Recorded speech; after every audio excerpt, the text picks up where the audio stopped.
Hello, good afternoon, and welcome to the Midday News.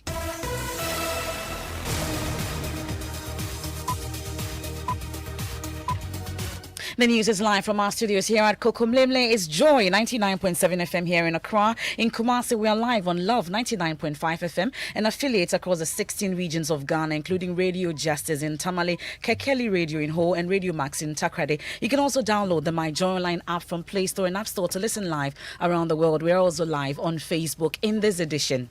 All persons who fall ill must report to the nearest health facility for testing and appropriate treatment. Race against time to avert further deaths as Ghana Health Service rolls out revised measures to control the worrying surge in COVID-19 cases driven largely by the Delta variant. Health officials say facilities could be overwhelmed if urgent steps are not taken. But all this capacity can be overwhelmed if we do not avert a third wave, especially driven by a Delta variant, which is highly transmissible. We'll also hear some of the reasons why people are not observing the protocols. I came to Circle to repair my phone and I had to take it off. Recently, when I watched a European Champions Cup, the whole Big Britain, the Wembley, the biggest stadium in the world, even one single person are not wearing a mask. They are just hugging themselves, kissing themselves. Also this afternoon is the health minister liable for prosecution after admitting he breached the constitution in the Sputnik V agreement. You saw what Martinami do the Waterville cases and the Uyome matters, all based on non-compliance of this critical provision in the Constitution. So it appears we are heading towards that area, and it's very serious, could lead to prosecutions. The decision to sole source the deal is high on the agenda as the health minister appears for the third time. Also, what's your view on productivity and what time do you actually wake up? We have details of Sir Sam Jonah's father's edict that you are being unproductive if you sleep beyond 5 a.m. I had to wake up at 5 o'clock in the morning every day because my father used to tell us that it was unproductive to be in bed after 5 o'clock in the morning. Also in sports, the Ghana Football Association have vowed to eradicate alleged match fixing scandals which have become a threat to the integrity of the game. We will hear from Executive Council member Randy Abe later.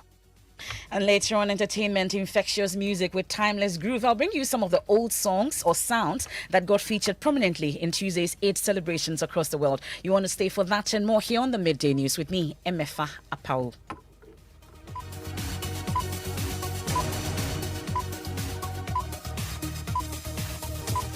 Thanks for your company. This is your home of bold, credible and fearless journalism. This afternoon, there's a race against time to prevent further deaths as the Ghana Health Service rolls out revised measures to control the worrying surge in COVID-19 cases, which they say is largely driven by the Delta variant. Ghana Health Service shows as many as 21 persons dying in the first 17 days of July alone. But the lack of adherence to the protocols, limited access to COVID-19 testing and contact tracing, among others, remain a huge challenge. Bernice Abubedu Lansa takes a look at the situation. Wear a mask, regularly wash your hands with soap and water, use a sanitizer and maintain a distance of 6 feet between yourself and others. These have been preached since Ghana first recorded its first 2 cases of COVID-19 in March 2020. Initially, it was quite difficult getting the public to adhere to these protocols, especially the wearing of face masks. However, the imposition of a partial lockdown and enforcement of laws by local authorities and the police got a large number of the population adhering to the protocols. That's not the case today, despite the presence of the Delta strain, the most contagious variant. The Ghana Health Service says the lack of adherence to the safety protocols is one of the driving forces of recent infections. Here's Dr. Patrick Kumabwaji, Director General of the Ghana Health Service. On the area of safety protocols, we want to mobilize all our opinion leaders, our religious leaders, traditional leaders, key influencers, etc., in putting in place contextual risk communication messages for locations such as schools and workplaces. Delivering a speech during Tuesday's Eid celebration, President Akufo-Addo warned that the country's COVID-19 case count will increase if protocols are not strictly adhered to. The COVID-19 pandemic is still with us, unfortunately, as we continue to count on the grace of God to protect our country from the ravages of the pandemic. We can only minimize its health effects and avoid a full-blown third wave if we continue to be responsible and observe the safety and hygiene protocol. Research shows that wearing face masks cuts down the chances of transmitting and catching the virus. The President and health authorities have used advocacy and education to get citizens to adhere to the protocols.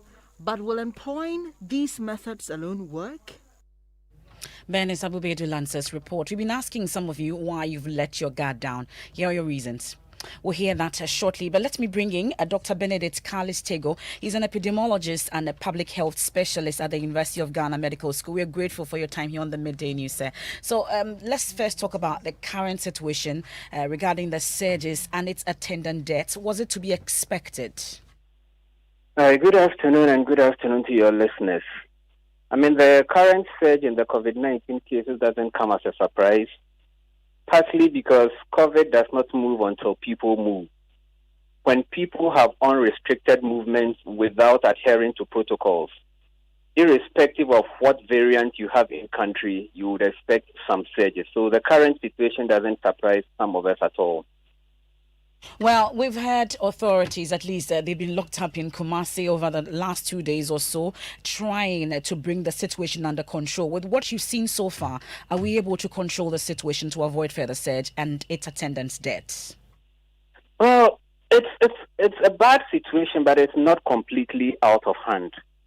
What we need to do is to intensify our risk communication, because if you look at reasons why people are not adhering to the protocols, it's largely because per the examples they are seeing around, it doesn't look like COVID exists.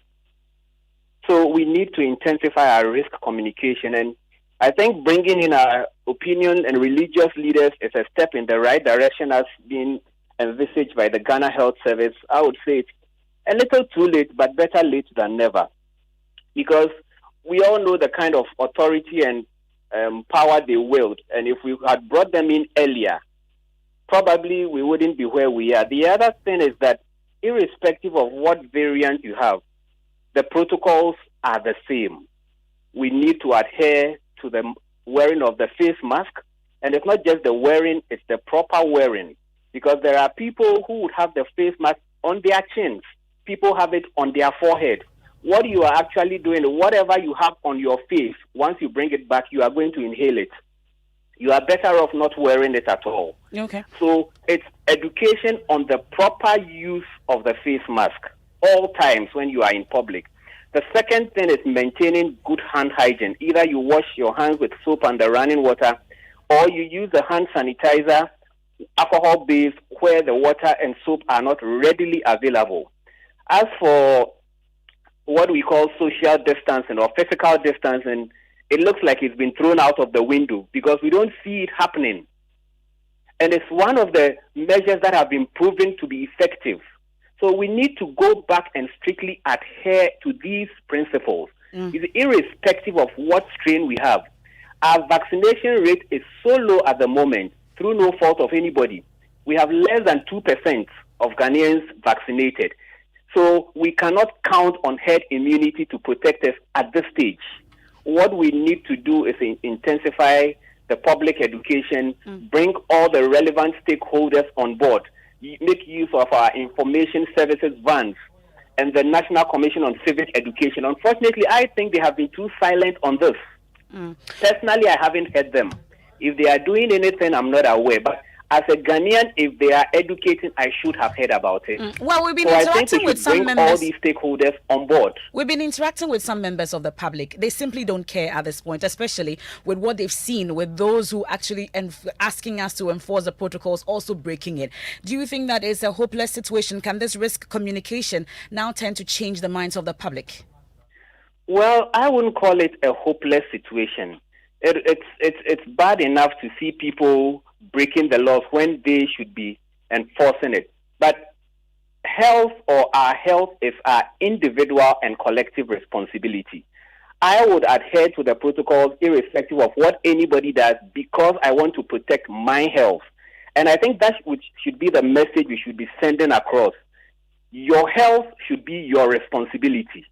And if your health is your responsibility and my health is my responsibility, collectively, we would be winning this war. Briefly, though, many times we tend to blame other people for our health problems, but your health should ultimately be your responsibility.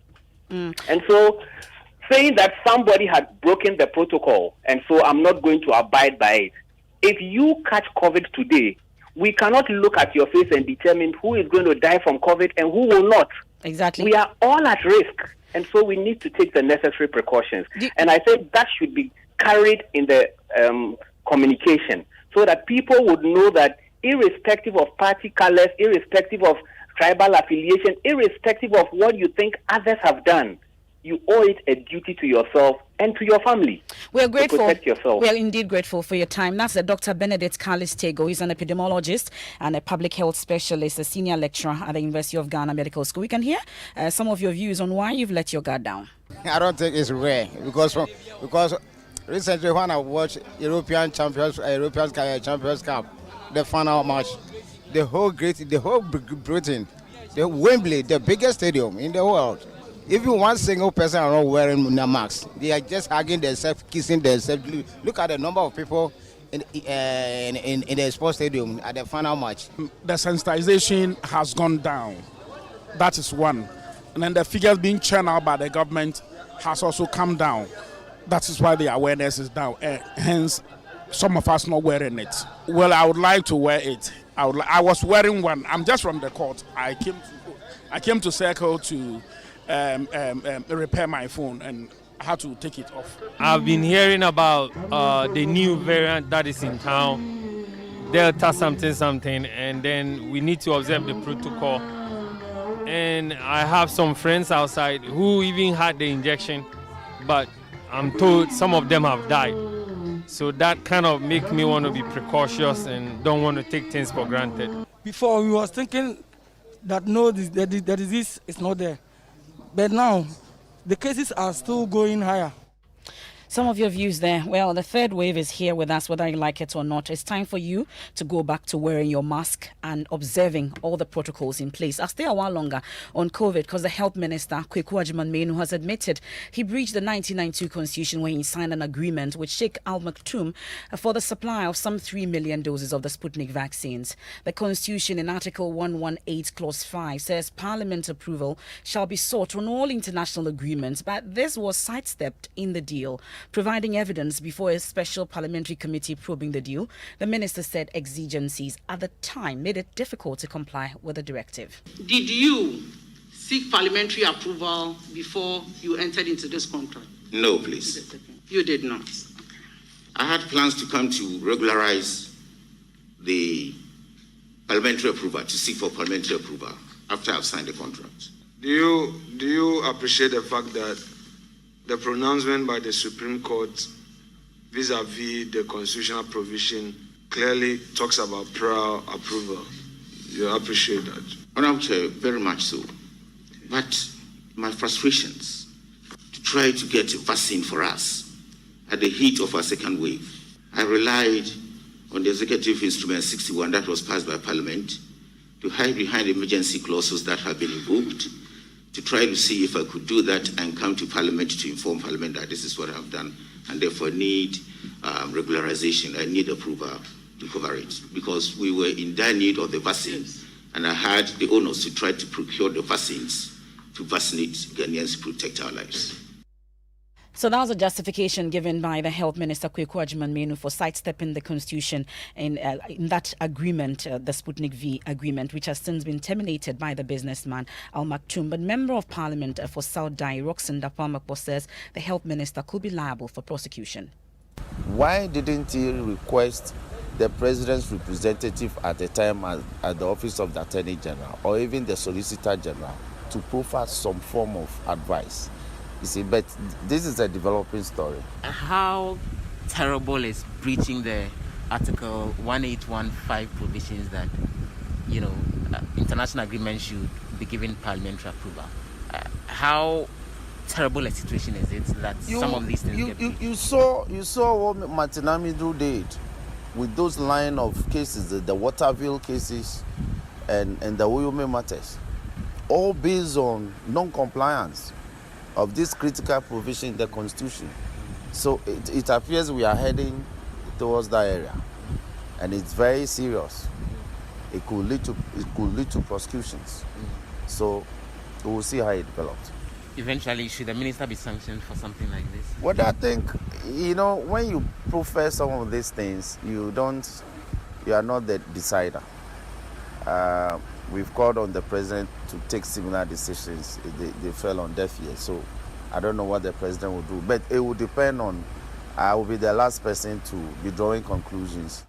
Next, Royston Nelson Napamapo, Member of Parliament for South Dai. Let me take you to Parliament, where that committee is expected to sit. Joseph Opoku-Gakpo is our parliamentary correspondent. Joseph, we are laying off a shift in time to 1 p.m. What reason has been given? From the explanation that we're getting, MPs have been back in their constituencies for the break yesterday, and so the indication is that a lot of them are now getting back to Parliament, and so the House itself is sitting at 2, and the committee hopes to begin sitting from 1 o'clock rather than the earlier scheduled 10 o'clock. And is it expected to be a joint caucus probing today?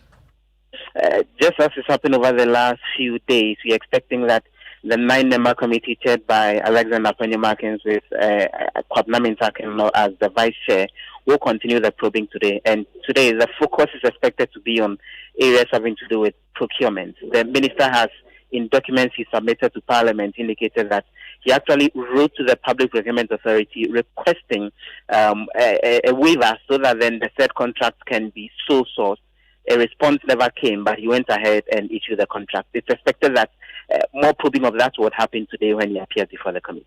Now, the surge in COVID-19 cases is also of concern to members of Parliament. Some of them have been speaking to you. What have they been saying? Kwabena Mintah, who is ranking on the Health Committee of Parliament, says he is deeply worried about the situation. He says government has shown that it never prepared the nation to avoid any third wave, and there is no political will to help deal with the pandemic. Now is to vaccinate the people. Out of the 30 million population, we have vaccinated around 1 million people.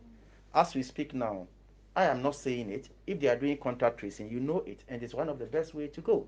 If you have a relative who has contracted this virus, not until that person himself makes the attempt to test his relatives, nobody follows up. Nobody follows up. How much money has been pumped into the various laboratories to do the sequencing? These are the issues. It is not about when you think that because you are going for a campaign, you get money and you go and pay that money to somebody in the name of business. Oh, we are giving loans to people. Whilst you have even not paid your frontline health workers. Do you understand? So there are genuine and germane issues. Now I can tell you on authority that there are health workers who are running away from becoming frontline health workers because their allowances have not been paid, most of them. Because there are people who have contracted the virus in their line of duty and their allowances have not been paid.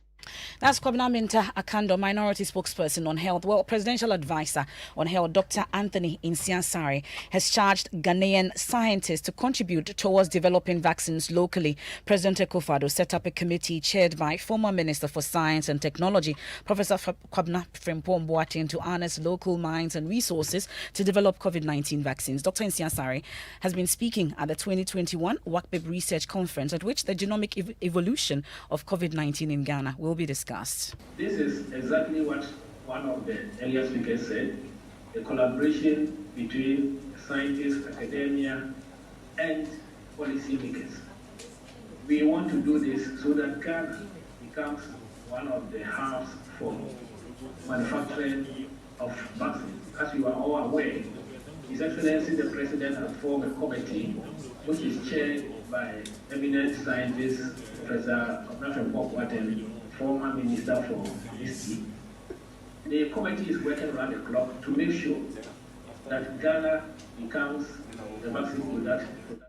As a presidential advisor on health, Dr. Insiasare there, my colleague Kweku Asante is at that conference organized by WACBIB, and he joins us with more on this. Kweku, we understand WACBIB and its partners will be sharing deeper insight on COVID-19 genome sequencing. Tell us more.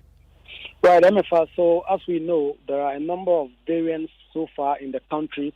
The WACBIB and its partners are about to tell us the specific variants and the ones that the government and its agencies must take specific interest in, and the ones that could potentially harm more people. And as the news has been going, a lot of people have let their guns down regards to the COVID. A lot of the participants here at this conference have been telling us they are very much concerned about where we are going as a country in terms of the trajectory of the numbers and the deaths. And so we are going to share some insights into some of these variants and how Ghana can come together and find ways to limit the spread. That's my colleague Kwekwa Sante there reporting from that WACPIB research conference. Now, community leaders in the Abu Abu community in the Ashanti region have asked the youth to remain calm. This comes after a last shooting incident on Tuesday that left a 16-year-old Gafaru Kasim dead. One other person was injured when he was allegedly hit by a stray bullet. One of the community leaders, Ali Suraj, is admonishing residents to desist from activities that continue to tarnish the image of the Zango communities. I beg them, they should not be trying to create another problem, saying that we have to react on what happened, because it's very painful for you to hear the news says that one of your brothers has been killed just like that with no reason. So I want to beg the youth, they should remain calm. We should also be very careful of the way we do things. We want peace in the Zongo community so that we will rebuild our name, rechange the mentality of the Zongo community. It's time for a quick breather here on the Midday News. With me, MFR Power. Our top stories: race against time to avert further deaths as Ghana Health Service rolls out revised measures to control the worrying surge in COVID-19 cases driven largely by the Delta variant. After the break, we have sports and then also an entertainment, infectious music with timeless groove. Who got the key to the Benz? Allergy. Who got so many friends? Allergy. Allergy. Allergy. Allergy. Allergy. We'll bring you some of the old sounds that got featured prominently in Tuesday's Eid celebrations across the country. You want to stay? No, we're having a conversation. No, it's a conversation. I know, but I'm saying conversation. Thank you very much.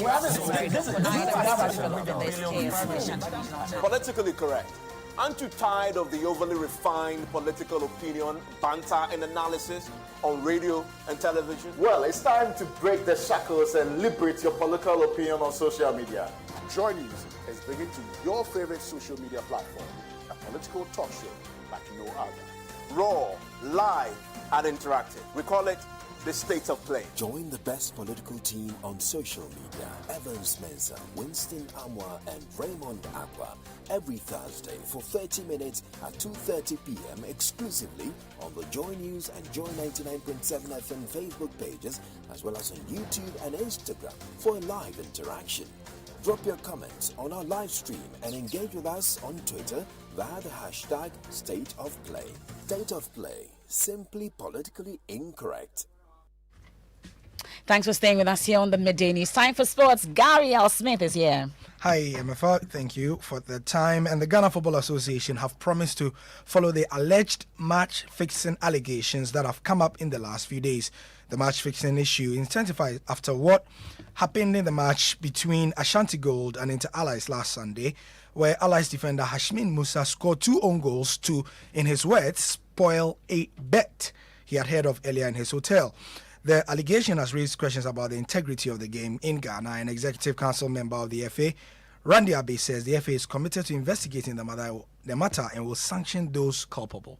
There are allegations of match fixing in that competition. It taints the competition. We have a winner.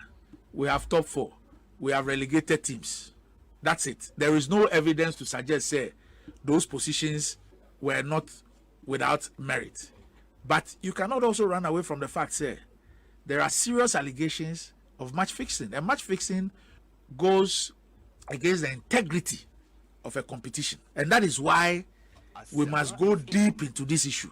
And if there are culprits and we find them, we deal with them. So let the GFA deal with it with its football laws, from CAF to FIFA to GFA rules, and let the police also deal with the criminal aspects of it. So that's Randy Abbey speaking there, and hopefully the match-fixing canker can be rooted out. We hope so. Safe driving saves lives. Drive safe. For our Drive Safe campaign this afternoon, the laws of Ghana permit the National Road Safety Authority and the Driver and Vehicle Licensing Authority to step in and take action that could save lives and ensure discipline on our roads. But in the northern region, officials from these two authorities are unable to execute their mandate due to alleged interference from some politicians and traditional rulers there. Seth Kwame Boateng has more. Yes, minors are riding. It's a big danger and an offense in the road traffic regulations. Dr. Tolo Yampab, orthopedic surgeon at the Tamale Teaching Hospital, has noticed this danger. And in Tamale here, you see 5-year-old, 6-year-old riding the motorbikes. So this is a very dangerous thing. And they don't respect the road regulations. So they do what they want to do. They are unauthorized to even ride, as emphasized by Frank Gassese, the Northern Regional Boss of the Driver Vehicle and Licensing Authority. It is very difficult to enforce the law. You try to stop them, then you are seen as somebody who is harassing people.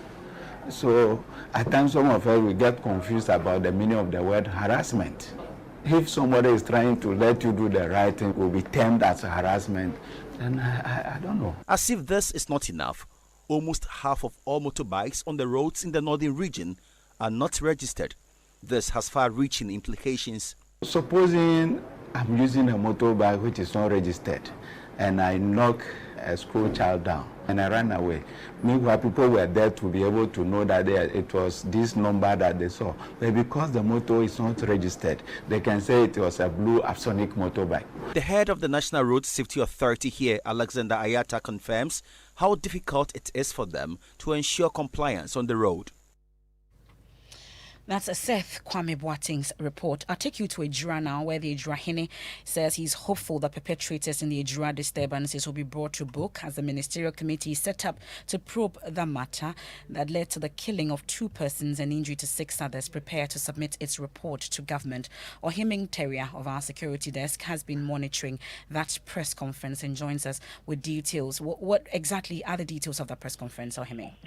Yes, MFR is actually not a press conference, but a community engagement organized under the auspices of the Ejura Ehine Beba Osehwedia II, just coming few days after the committee set up to probe the Ejura disturbances, brought its work to an end in Kumasi. So this engagement is to, unite all the factions as far as the disturbances are concerned. And it was at the gathering that the Alhaji Mohammed Suraj Al-Hassan did say that he has so much faith in the committee to do a thorough work to bring all the perpetrators to book. Speakers after speakers did touch on the work of the committee, expressing a faith in the committee as well. The Ejurahine Beba Osehwedia also said that peace has returned to Ejura community. He can confirm that there is peace in Ejura, and called on the youth to eschew violence and also use dialogue as far as disturbances, near future disturbances are concerned. That's my colleague Ohiming Terrier of the security desk. Now, a renowned businessman, Sir Sam Jonah, says he's been trained in a way that makes it impossible for him to sleep beyond 5 a.m. According to the first black managing director of Ashanti Goldfields Corporation, his father viewed sleeping beyond 5 a.m. as unproductive. He spoke to Joy News exclusively in our Ghana's Great series. My father had a very strict view of what idleness meant. My father was not keen, if he walked into the house, to see you idle, so to speak.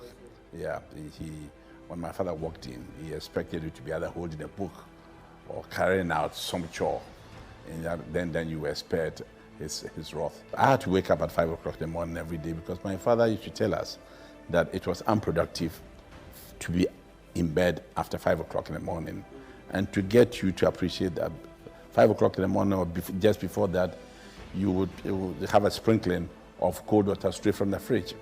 And that was a rude awakening. So That's Sam Jonah from our Ghana's Great series. Of course, that full documentary is all on our social media platforms. You can catch it if you missed it. Now to some entertainment, and they may not be enjoying as much patronage as they did in times past, but their timeless groove got people jamming all through Tuesday's 8 celebrations across the country. Listen.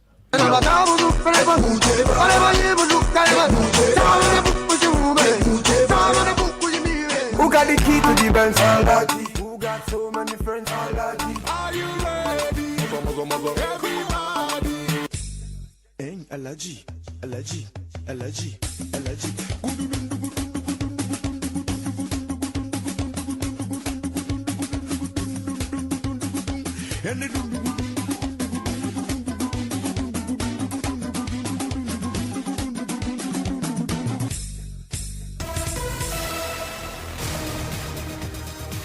I just wish that was not going to end. But that's how we wrap up this afternoon's edition of the Midday News here on Joy 99.7 FM. But there are stories making headlines on myjoyonline.com. My daughter's $1 million gift was a faith check, not a real one. Some crunchy ankra. Threat of COVID-19. Third wave is very real. Director General of Ghana Health Service. One killed, another injured after shooting incident at Abuabu number 2, Amy Ashanti region. That and more on myjoyonline.com. Also, says Sam Jonah, the man who climbed so high because he descended so deep.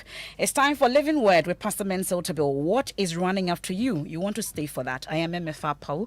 On behalf of the entire team, we say thanks for your company.